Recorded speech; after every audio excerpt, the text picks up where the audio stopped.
बच्चों, आज हम आपकी पुस्तक सरस्वती मंथन मेरा अपना व्याकरण के कक्षा 2 के पहले पाठ का अध्ययन करेंगे। हमारा पहला पाठ है भाषा, लिपि और व्याकरण। इसे हम अंग्रेजी में लैंग्वेज, स्क्रिप्ट एंड ग्रामर कहते हैं। तो चलिए बच्चों, इस चित्रों को देखिए। बच्चों, यहाँ देखिए, यहाँ 2 बच्चे आपस में टेलीफोन पर बात कर रहे हैं। वह दोनों एक दूसरे की बात को सुनकर समझ रहे हैं। तो बच्चों, यहाँ पर मौखिक भाषा का प्रयोग हो रहा है।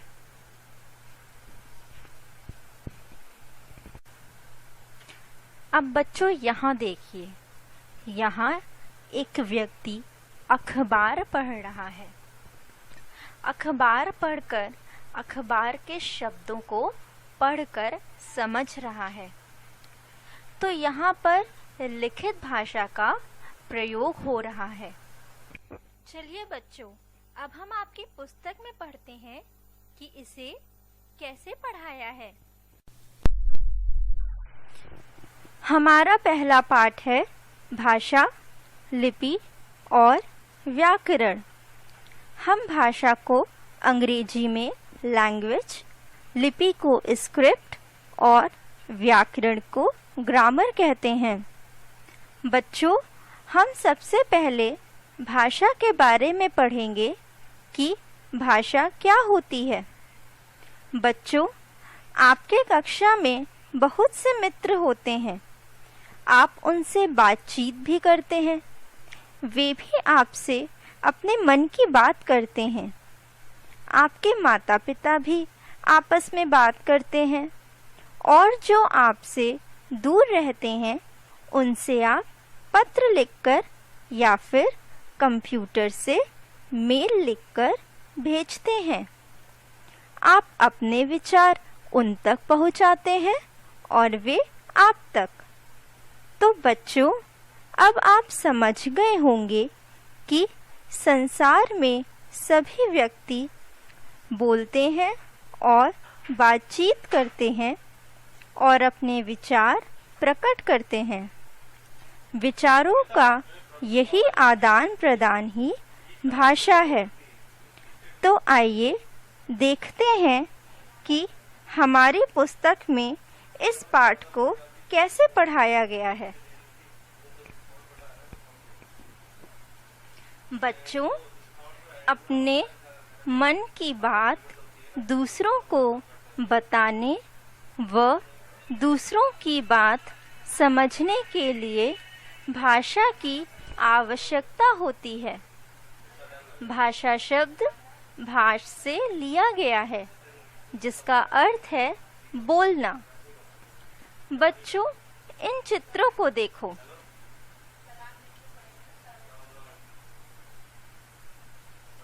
इन दोनों चित्रों को ध्यान से देखो। पहले चित्र में शिक्षक बोलकर पढ़ा रहे हैं और दूसरे चित्र में बच्चे एक दूसरे से टेलीफोन पर बात कर रहे हैं। ये सभी मौखिक भाषा का प्रयोग कर रहे हैं। अब बच्चों, चलिए इन चित्रों को देखते हैं। इस पहले चित्र में दादाजी क्या कर रहे हैं? दादाजी अखबार पढ़ रहे हैं। और दूसरे चित्र में बच्चा क्या कर रहा है? बच्चा अपने मित्र को पत्र लिख रहा है। ये लिखित भाषा का प्रयोग कर रहे हैं। तो आपने समझा कि भाषा क्या होती है?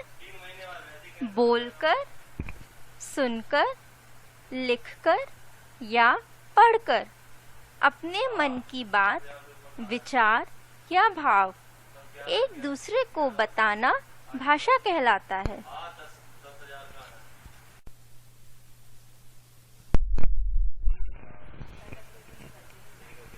हम भाषा के रूप को पढ़ेंगे।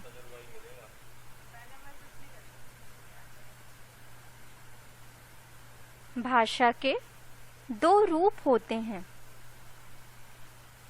मौखिक और लिखित। मौखिक भाषा को हम अंग्रेजी में ओरल लैंग्वेज कहते हैं। बच्चों, इस चित्र को देखो।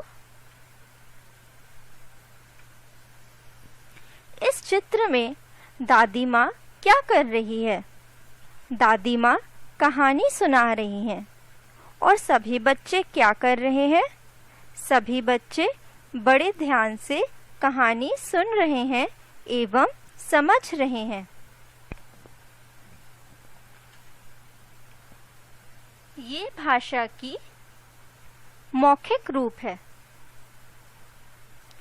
फोन पर बात करना, रेडियो सुनना, टीवी पर समाचार सुनना सभी मौखिक भाषा के उदाहरण हैं। तो बच्चों, आपने समझा कि मौखिक भाषा क्या होती है?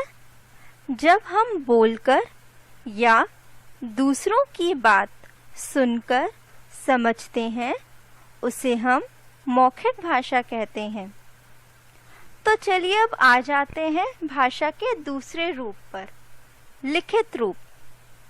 लिखित भाषा को हम अंग्रेजी में रिटन लैंग्वेज कहते हैं। बच्चों, इस चित्र को देखो। इस चित्र में बच्चा क्या कर रहा है? बच्चा अपने मित्र को पत्र लिख रहा है और उन्हें अपने मन में आए विचार को बता रहा है।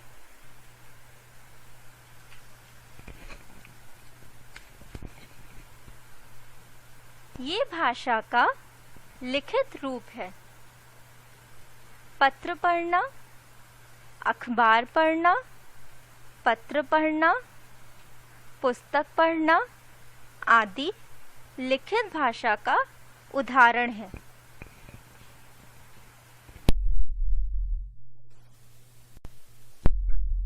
तो बच्चों, आपने समझा कि लिखित भाषा क्या होती है? जब हम लिखकर या दूसरों की बात को पढ़कर समझते हैं, उसे हम लिखित भाषा कहते हैं। बच्चों, क्या आप जानते हैं कि इन दोनों भाषाओं के अलावा भी एक भाषा और है जिसे हम सांकेतिक भाषा कहते हैं। सांकेतिक भाषा वह होती है जिसके द्वारा हम इशारों से या संकेतों द्वारा समझाने का प्रयास करते हैं। बच्चों, इस चित्र को देखो। इस चित्र में ट्रैफिक पुलिस क्या कर रहा है? ट्रैफिक पुलिस संकेतों द्वारा गाड़ियों को रुकने या चलने का संकेत कर रहा है।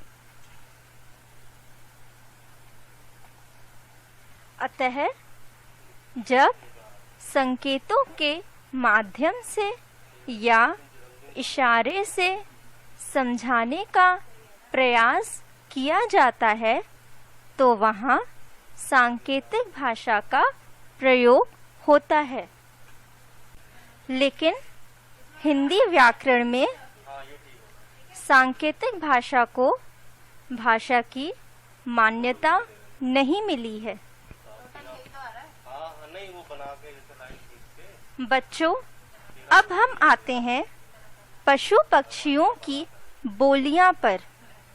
बच्चों, आपने अपने घर के आसपास जानवरों को देखते हैं। वो विभिन्न आवाज निकालते हैं, जैसे बिल्ली म्याऊं करती है, बकरी मिमियाती है। ये सारी उनकी आवाज होती हैं, जिनके द्वारा वे अपने भाव को प्रकट करते हैं। इन्हें इनकी बोलियां कहा जाता है। तो आइए देखते हैं कि हमारी पुस्तक में कैसे पढ़ाया गया है।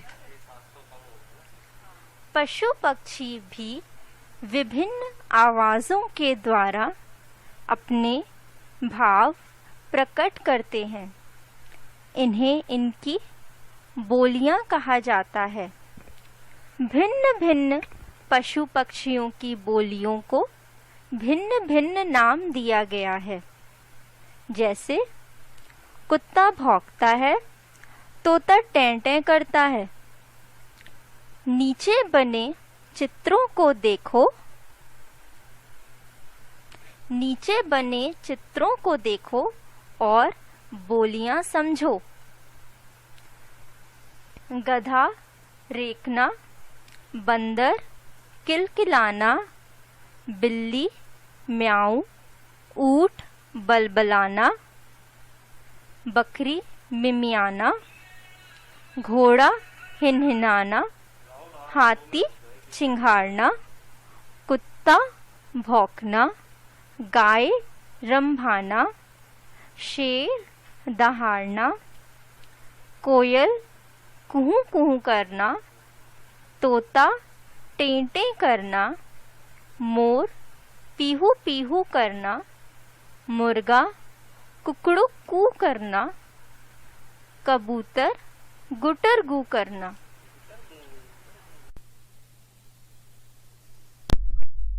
तो बच्चों, हमने क्या सीखा? हमने सीखा भाषा अपने मन के भावों एवं विचारों को प्रकट करने का माध्यम है। भाषा के दो रूप होते हैं, पहला लिखित, दूसरा मौखिक। मनुष्य की तरह पशु पक्षी भी अपने मन के भावों को बोलियों द्वारा प्रकट करते हैं। भिन्न भिन्न पशु पक्षी की बोलियों को भिन्न भिन्न नाम दिए गए हैं। अभ्यास। अभ्यास को अंग्रेजी में एक्सरसाइज कहते हैं। पाठ की समझ। नीचे दिए गए प्रश्नों के उत्तर लिखिए। क। भाषा से आप क्या समझते हैं? बच्चों, पाठ को दोहराएं और याद करें कि भाषा क्या होती है और सोचकर इसका उत्तर लिखें। इसका उत्तर है अपने मन के भावों एवं विचारों को प्रकट करने का माध्यम भाषा कहलाता है। खा। भाषा के 3 रूपों के नाम लिखो। बच्चों, भाषा के तीनों रूप का नाम क्या है? भाषा के तीनों रूप का नाम है, पहला है लिखित रूप, दूसरा है मौखिक रूप और तीसरा है सांकेतिक रूप। गा। लिखकर अपने मन की बात कहना भाषा का कौन सा रूप है?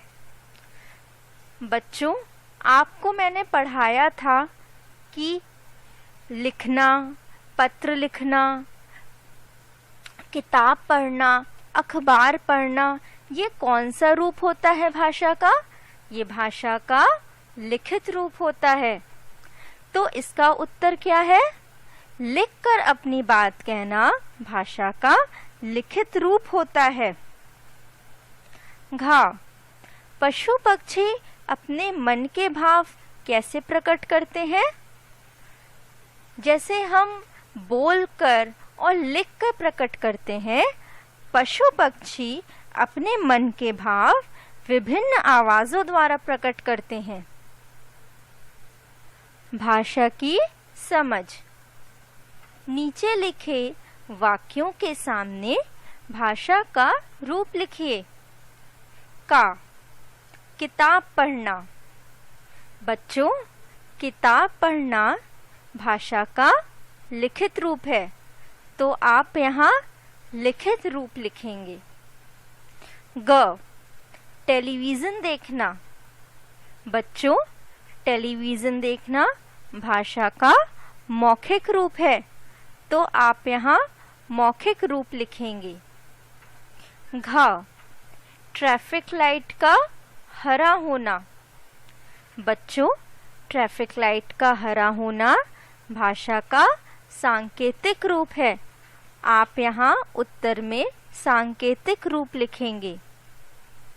ड, सब्जी वाले से सब्जी मांगना। सब्जी वाले से सब्जी मांगना भाषा का मौखिक रूप है, आप यहाँ उत्तर में मौखिक रूप लिखेंगे।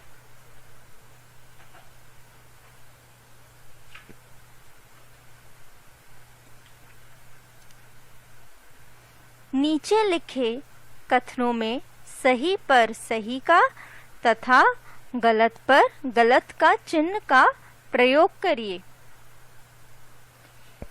का, मौखिक भाषा में ध्वनियों का प्रयोग होता है। क्या मौखिक भाषा में ध्वनियों का प्रयोग होता है बच्चों? सोचो। हाँ, ये जवाब सही है, इस पर आप सही का निशान लगाएंगे। ख, भाषा के 3 प्रमुख रूप होते हैं। बच्चों, भाषा के कौन कौन से 3 प्रमुख रूप होते हैं? मौखिक, लिखित और सांकेतिक। तो आप यहाँ सही का निशान लगाएंगे। ग, विचारों का आदान प्रदान ही भाषा कहलाता है। बच्चों, जब आप अपने मन की बात किसी से कहते हैं तो आप उस वक्त भाषा का प्रयोग करते हैं। तो इसमें जो लिखा है विचारों का आदान प्रदान ही भाषा कहलाता है, ये आपका सही जवाब है, इस पर आप सही का निशान लगाएंगे। घ, पुस्तकों में भाषा का लिखित रूप प्रयोग में लाया जाता है। आप जब पुस्तक पढ़ते हो तो वो भाषा का लिखित रूप होता है, इसलिए पुस्तक में जो भाषा का लिखित रूप में प्रयोग लाया जाता है, इसलिए आपका ये जवाब में सही का निशान लगाएंगे। ड, सभी पशु पक्षियों की एक ही बोली होती है। क्या बच्चों, पशु पक्षियों की एक बोली होती है? नहीं। कुत्ता भौं भौं करता है, बिल्ली म्याऊं करती है, गाय रंभाती है, तो यहाँ पर आप गलत का चिन्ह लगाएंगे। भाषा की परख। सही उत्तर पर सही का निशान लगाइए। क, भाषा का प्रयोग कितने प्रकार से किया जाता है? 2 से, 3 से या 4 से? भाषा का प्रयोग 3 रूपों से किया जाता है। ख, सुनना बोलना रूप है। कौन सा रूप है? लिखित भाषा का, मौखिक भाषा का या सांकेतिक भाषा का? सुनना बोलना मौखिक भाषा का रूप है। ग, ऊँट की बोली। ऊँट कैसे बोलता है? मिमियाता है, रंभाता है या बलबलाता है? ऊँट की बोली बलबलाना है। घ, मोर की बोली। घूरघू करना, पीहू पीहू करना या कुहू कुहू करना? मोर की बोली है पीहू पीहू करना।